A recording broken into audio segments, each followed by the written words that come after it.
أعوذ بالله من الشيطان الرجيم. بسم الله الرحمن الرحيم.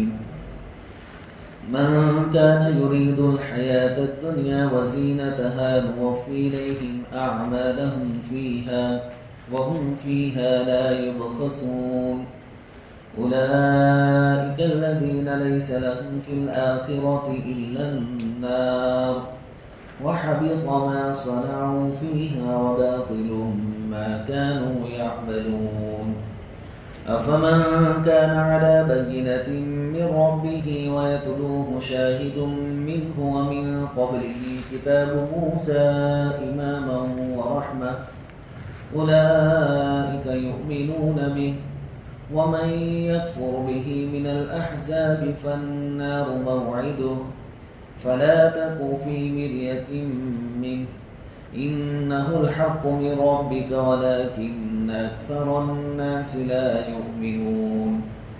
ومن أظلم ممن افترى على الله كذبا أولئك يعرضون على ربهم ويقول الأشهاد هؤلاء الذين كذبوا على ربهم ألا لعنة الله على الظالمين الذين يصدون عن سبيل الله ويبغونها عوجا وهم بالآخرة هم كافرون.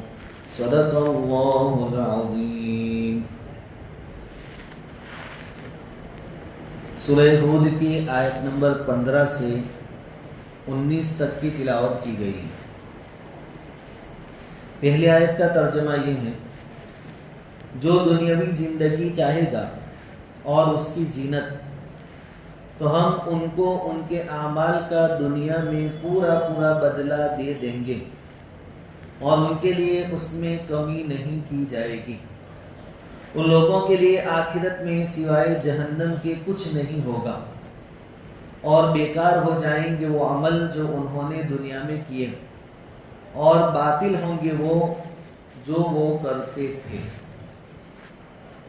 مشرکین مکہ کو جب نبی کریم صلی اللہ علیہ وسلم اللہ کے عذاب سے ڈراتے تھے کہ اگر ایمان نہیں لاؤ گے تو اللہ کا عذاب آئے گا، تو مشرکین ایک بات یہ پیش کرتے تھے کہ ہم لوگ نیکی کے کام کرتے ہیں.